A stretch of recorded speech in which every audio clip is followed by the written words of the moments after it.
সুপ্রিয় দর্শক, আসসালামু আলাইকুম। আপনাদের সবাইকে স্বাগত জানাচ্ছি এখনকার আলোচনা। আপনাদের সঙ্গে আছি আমি সিরাজুল ইসলাম। দর্শক, একটি পাহাড় থেকে কি মধ্যপ্রাচ্যের চূড়ান্ত যুদ্ধ হতে যাচ্ছে? মার্কিন প্রেসিডেন্ট ডোনাল্ড ট্রাম্প ঘোষণা করেছেন তারা খুব শিগগিরই ইরানের পিক এক্স পাহাড়ে হামলা করবে এবং সেই হামলায় জড়িয়ে যেতে পারে ইসরায়েল। প্রশ্ন হচ্ছে, পিক এক্স পাহাড়ে কি আছে? এদিকে ইরানের আইআরজিসি পাল্টা হুঁশিয়ারি উচ্চারণ করে বলেছে, এই ধরনের হামলা যদি হয় তাহলে পুরো মধ্যপ্রাচ্যে ভয়াবহ যুদ্ধ শুরু হবে এবং ইসরায়েলের প্রতিটি কোনায় কোনায় ইরান হামলা চালাবে। ইসরায়েলকে লক্ষ্য করে 500 খাইবার শেখান ক্ষেপণাস্ত্র ছুড়বে। এদিকে হরমুজ প্রণালী এলাকায় ইরান 10,000 স্নাইপার মোতায়েন করেছে। অন্যদিকে ইয়েমেন যে সৌদি আরবের উপর নৌ অবরোধ আরোপ করেছে তার আওতায় তার অংশ হিসেবে সৌদি আরব থেকে তেলবাহী 2টি জাহাজ যাচ্ছিল, সেই 2টি জাহাজকে ফেরত পাঠিয়েছে। বাব আল মানদেব প্রণালী ক্রস করতে দেয়নি। এছাড়া আরও 6টি জাহাজ সৌদি আরবের তেল আনার জন্য যাচ্ছিল, তাদেরকেও প্রবেশ করতে দেয়া হয়নি। এই পরিস্থিতিতে আন্তর্জাতিক বাজারে তেলের দাম আরও বেড়েছে এবং বর্তমানে কিছুক্ষণ আগের খবর, আন্তর্জাতিক বাজারে ব্রেন্ট ক্রুড অয়েল প্রতি ব্যারেলের দাম $94.72 পৌঁছেছে। গতকাল যা ছিল তার চেয়েও বেড়ে গেছে। আর ওয়েস্ট টেক্সাস ইন্টারমিডিয়েট যেটা, তার দাম বর্তমানে $87.78 প্রতি ব্যারেল তেলের দাম। এই পরিস্থিতিতে একদিকে যেমন বিশ্ব অর্থনীতি এবং তেলের বাজার মারাত্মক রকমের অস্থিতিশীল হয়ে পড়েছে, তেমনি মার্কিন প্রেসিডেন্ট ডোনাল্ড ট্রাম্পের পিক এক্স পাহাড়ে হামলার ঘোষণা এবং তাতে ইসরায়েলের জড়িয়ে যাওয়া আর ইরানের পাল্টা হুঁশিয়ারি, এতে আরও ভয়াবহ উদ্বেগ, অস্থিতিশীলতা এবং বড় রকমের যুদ্ধের ঝুঁকি তৈরি করেছে। আসলে পরিস্থিতি যাচ্ছে কোথায়? ইরান, আমেরিকা এবং ইসরায়েলের মধ্যকার এই সংকট আসলে বিশ্বকে কোথায় নিয়ে ঠেকাবে এবং এর শেষ পরিণতি কোথায়? সুপ্রিয় দর্শক, আমরা এই সমস্ত বিষয় নিয়ে আজকের ভিডিওতে বিস্তারিত আলোচনা করব। আশা করি আপনারা শেষ পর্যন্ত সঙ্গে থাকবেন। আর ভিডিও ভালো লাগলে লাইক, কমেন্ট, শেয়ার করবেন এবং চ্যানেলটি সাবস্ক্রাইব করে সাথেই থাকবেন। দর্শক, চলুন প্রথমেই পিক এক্স পাহাড়ে মার্কিন প্রেসিডেন্ট যে হামলার হুঁশিয়ারি দিয়েছেন, কেন এই হুঁশিয়ারি দিলেন, পিক এক্স পাহাড়টা কি আছে সেখানে এবং সেখানে কেন ইসরায়েল জড়িয়ে যেতে চায়, আর ইরান বা এত ভয়াবহ যুদ্ধের অর্থাৎ পাল্টা হামলার, পাল্টা যুদ্ধের কেন হুঁশিয়ারি দিচ্ছে? পিক এক্স পাহাড়টা হচ্ছে ইরানের মধ্যাঞ্চলে যে নাতানজ পরমাণু কেন্দ্র, যেটা ইস্পাহানে, সেই পরমাণু কেন্দ্রের কয়েক মাইলের ভেতরেই এই পিক এক্স পাহাড় অবস্থিত। সেখানে আমেরিকা, ইসরায়েল তারা বলছে ইরানের নতুন পরমাণু ঘাঁটি আছে, পরমাণু স্থাপনা আছে। সেই পরমাণু স্থাপনায় ইরান গোপনে হাজার হাজার নতুন সেন্ট্রিফিউজ স্থাপন করেছে এবং আগে ফোর্দো, নাতানজ সহ যে 3টি পরমাণু স্থাপনা হামলা চালিয়েছিল, সেই জায়গা থেকে সমৃদ্ধ ইউরেনিয়াম, ইরানের হাতে যে 1000 পাউন্ড বা 450 কেজি মতো সমৃদ্ধ ইউরেনিয়াম, 60 মাত্রার ইউরেনিয়াম আছে, সেই ইউরেনিয়াম এই পিক এক্স পাহাড়ে নাকি আনা হয়েছে। এটা দাবি ইসরায়েলের। এই দাবি, এই তথ্য আমেরিকাকে জানিয়েছে। এখন ডোনাল্ড ট্রাম্প সেই তথ্য অনুযায়ী নতুন করে হামলা চালাবে পিক এক্স পাহাড়ে, ইরানের পরমাণু কেন্দ্রে। আন্তর্জাতিক বা পশ্চিমা রিপোর্টগুলো বলছে যে এই পিক এক্স পাহাড়ে যে পরমাণু স্থাপনা ইরান তৈরি করেছে তা এখনও পুরোপুরি চালু হয়নি, নির্মাণাধীন। কিন্তু আমেরিকা, ইসরায়েল আগে এটা শেষ করে দিতে চায় এবং এখানে রাখা আছে ওই সমৃদ্ধ ইউরেনিয়াম। তবে পশ্চিমা গবেষকরা বা বিশ্লেষকরা বলছে যে পিক এক্স পাহাড়ে ইরান যে পরমাণু স্থাপনা তৈরি করেছে তা ধ্বংস করা মোটামুটিভাবে কোনোভাবেই সম্ভব না। তার কারণ হচ্ছে এটা অত্যন্ত পাহাড়ি এলাকায় অবস্থিত, প্রথম কথা। দ্বিতীয় কথা হচ্ছে যে এই মূল স্থাপনা বা মূল কেন্দ্র যেটা, সেটা পাহাড়ের অনেক বেশি গভীরে, এবং তার দরজাগুলো যে প্রবেশ পথ সেগুলো এমনভাবে তৈরি করা হয়েছে যা এই বাংকার বাস্টার বোমা দিয়েও ধ্বংস করা যাবে না, এমনভাবেই তৈরি করা হয়েছে। কারণ ইরানের বিভিন্ন সময়কার অভিজ্ঞতার আলোকে নতুন করে এই পিকেক্স পাহাড়ের পরমাণু স্থাপনা তৈরি করা হচ্ছে, এবং এটা ওই রকমের শক্তিশালী প্রতিরক্ষামূলক ব্যবস্থা এখানে আছে, যার কারণে এটা সহজে ধ্বংস করা যাবে না। বিমান হামলা দিয়ে মূল কেন্দ্র ধ্বংস করা যাবে না। এই কেন্দ্র যদি নস্যাৎ করতে হয় বা এখান থেকে যদি সমৃদ্ধ ইউরেনিয়াম নিতে হয়, তাহলে এখানে স্থল অভিযান চালানো ছাড়া কোনো বিকল্প উপায় নেই। বাট স্থল অভিযান চালাতে গেলে সেটা হবে আরও অনেক বেশি ঝুঁকিপূর্ণ, অনেক বেশি প্রাণঘাতী এবং ভয়াবহ চ্যালেঞ্জিং। কারণ এত পাহাড়ের গভীরে গিয়ে অজানা অচেনা লোকেদের পক্ষে এখানে অভিযান চালানো কঠিন ব্যাপার। ঠিক যেহেতু এটা নতুন একটা প্রতিষ্ঠান স্থাপনা, সে কারণে তার প্রতিরক্ষার জন্য ইরান ওই রকমই সম্ভাব্য সব ধরনের উপায় অবলম্বন করেছে, সব ধরনের ব্যবস্থা রেখেছে। অতএব স্থল অভিযান চালাতে গেলে মার্কিন বা ইসরায়েলি সেনাদের প্রচুর ক্ষয়ক্ষতি হবে, তাতে কোনো সন্দেহ নেই। এখন প্রশ্ন হচ্ছে, এই যে ইসরায়েল এবং আমেরিকায় এই হামলায় জড়িত হবে বা এই হামলা চালাবে, ইরান কি করবে? ইরান এখানে পরিষ্কার করে বক্তব্য দিয়েছে, যদি এই ধরনের কোনো হামলা চালায় আমেরিকা ইসরায়েল, তাহলে ইরানের আইআরজিসির পক্ষ থেকে পরিষ্কার বার্তা দেওয়া হয়েছে যে একদম সাথে সাথেই ইসরায়েলের বিরুদ্ধে ভয়াবহ হামলা শুরু হবে, পুরো মধ্যপ্রাচ্যে হামলা ছড়িয়ে পড়বে, এবং ইসরায়েলের প্রতিটি কোনায় কোনায় হামলা চালানো হবে, প্রতিটি কর্নারকে লক্ষ্যবস্তু করা হবে, এবং অন্তত 500 খাইবার শেখান ক্ষেপণাস্ত্র ছোড়া হবে ইসরায়েলকে লক্ষ্য করে। খাইবার শেখান ক্ষেপণাস্ত্রটা কি? খাইবার শেখান ক্ষেপণাস্ত্র হচ্ছে হাইপারসনিক ক্ষেপণাস্ত্র।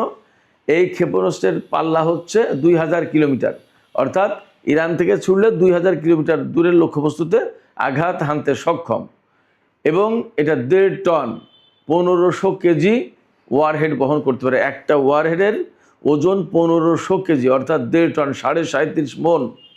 এইরকম একটা ওয়ারহেড বিস্ফোরিত হলে সেখানে কি হবে আপনি কল্পনা করেন। ইরান বলেছে অন্তত 500 খাইবার শেখান ইসরায়েলে মারা হবে। তাহলে ইসরায়েলের অস্তিত্ব থাকবে কিনা সেটা নিয়েই তো প্রশ্ন। এখানে আরেকটা তথ্য দিয়ে রাখি, আমেরিকা ইসরায়েলের কাছে কিন্তু হাইপারসনিক ক্ষেপণাস্ত্র মোকাবেলার কোনো প্রযুক্তি নেই। ফলে পিকেক্স মাউন্টেইনে বা এই পাহাড়ে আমেরিকা ইসরায়েল হামলা চালাবে কি চালাবে না তার হিসাব নিকাশ তারা করুক, সেই সিদ্ধান্ত তারা নিক।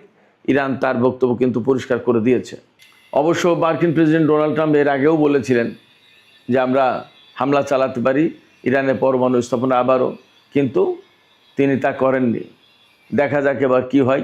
তবে ইরান এবার ব্যাপক মাত্রায় প্রস্তুত। তার বড় কারণ হচ্ছে আমরা গত কয়েকদিনের ইরানের হামলা যে ধরন দেখছি, তাতে ইরান যা করেছে, মেইনলি মধ্যপ্রাচ্যের যত দেশে মার্কিন ঘাঁটি আছে তার প্রত্যেকটা ঘাঁটিতে ব্যাপকভাবে, আমি গতকালকেও বলেছি আজকেও বলি, radar system, early warning system, electronic warfare system, তারপরে যে সমস্ত গোয়েন্দা বিমান বা কমান্ড অ্যান্ড কন্ট্রোল সেন্টার হিসেবে কাজ করে যে সমস্ত বিমান, সেগুলোর উপর হামলা চালিয়েছে।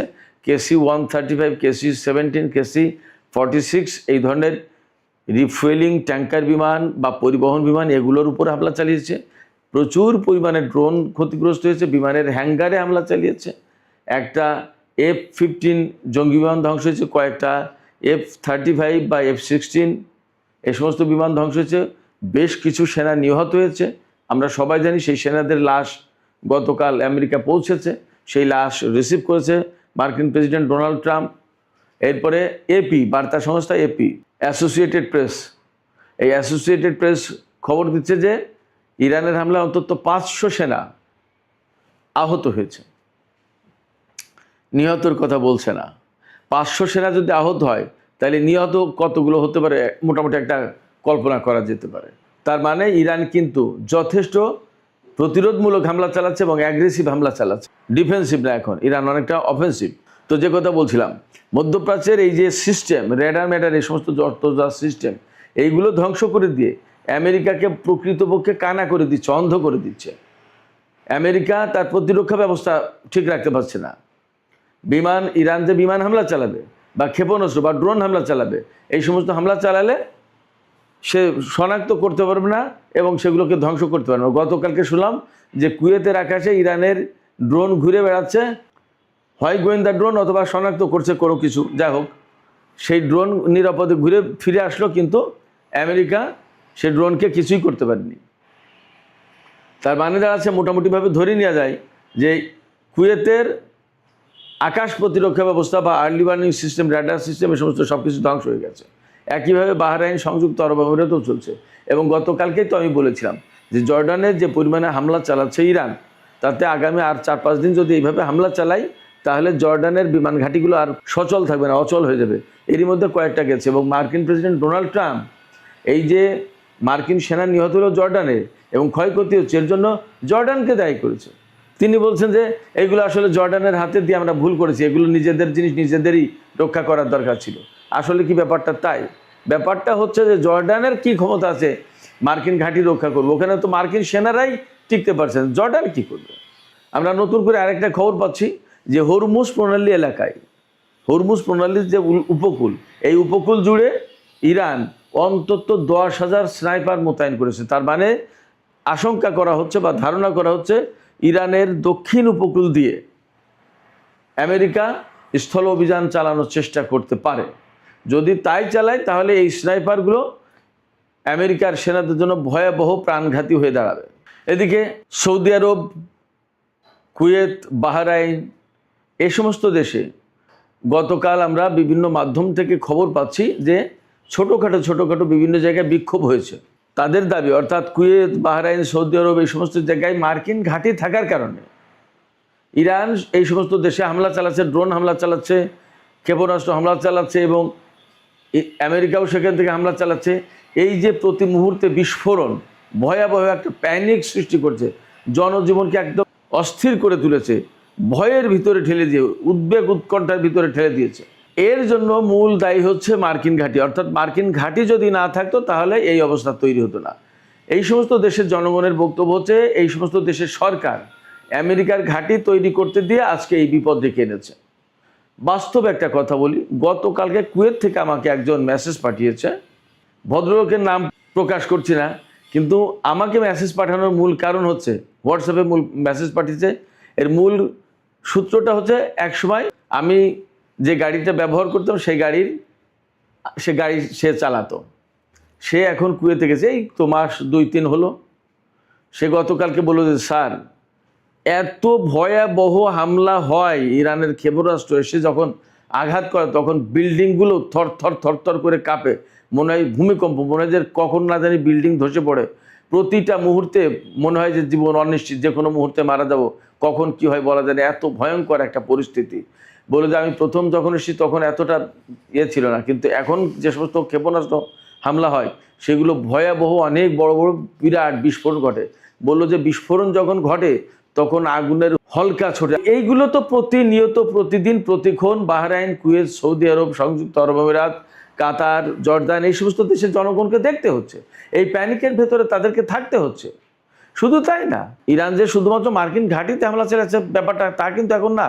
গতকালকে বাহরাইনের একটা হোটেলে, যেখানে মার্কিন সেনারা ছিল, সেই হোটেলে ইরান ড্রোন হামলা চালিয়েছে এবং সেই হোটেলে আগুন জ্বলছে। ড্রোন বা ক্ষেপণাস্ত্র হামলা চালিয়েছে, আগুন জ্বলছে। তো সেখানে হোটেল, তো সেখানে তো বেসামরিক লোকজন থাকার কথা। এবং এই যে হোটেলের খবর ইরান পাচ্ছে কি করে?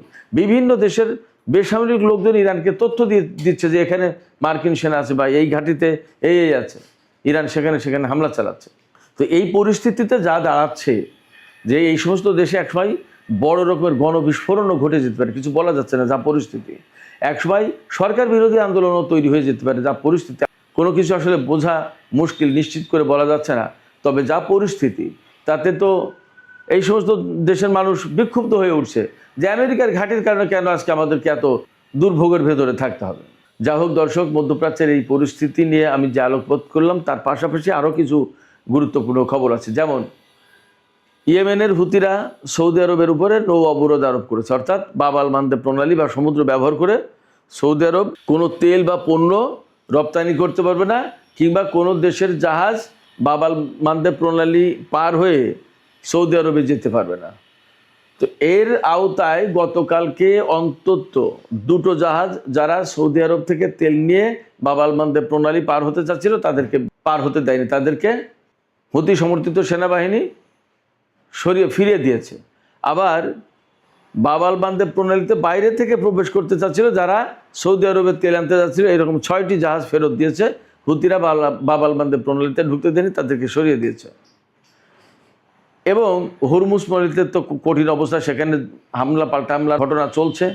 গত রাতেও আমেরিকা ইরানের বিভিন্ন জায়গায় হামলা চালিয়েছে, এমনকি তেহরানের উপর হামলা চালানোর চেষ্টা করেছিল, সেখানে আকাশ প্রতিরক্ষা ব্যবস্থা অ্যাক্টিভেট করেছিল। এবং ইরানের উত্তরাঞ্চলেও নাকি হামলা হয়েছে, বিশেষ করে তাবরিজে, উরুমিয়া, এই সমস্ত এলাকায়। এর জবাবে ইরান কুয়েত, বাহরাইন এবং জর্দানে হামলা চালিয়েছে। তার মানে পরিস্থিতি যথেষ্ট নাজুক এবং হরমুজ প্রণালীতে পরিস্থিতি মোটেই উন্নতি হয়নি, বরং অবনতি হয়েছে। কোনো মতেই আমেরিকা হরমুজ প্রণালীকে মুক্ত করতে পারছে না। শুধু তাই না, গতকাল মার্কিন কংগ্রেসে যুদ্ধমন্ত্রী পিট হেগসেথকে তলব করা হয়েছিল, সেখানে তিনি নতুন করে আরও $87.5 বিলিয়ন চেয়েছে যুদ্ধের ব্যয় মেটানোর জন্য। এবং তিনি জানিয়েছেন যে $37.5 বিলিয়ন এ পর্যন্ত খরচ হয়েছে যুদ্ধের।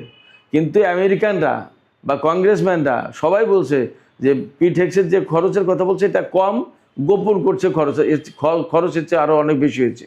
এবং কংগ্রেসম্যানরা পিট হেগসেথকে, যুদ্ধমন্ত্রীকে, চেপে ধরেছিল যে আপনারা যুদ্ধ বলেছিলেন যে সব কিছু শেষ, ইরানের সমস্ত সামরিক সক্ষমতা শেষ, পরমাণু স্থাপনা ধ্বংস করে দিয়েছেন, এখন নতুন করে আবার হামলা চালাচ্ছেন এবং যুদ্ধের জন্য এত বিরাট বাজেট চাচ্ছেন কেন? কি হয়েছে? ঘটনা কি?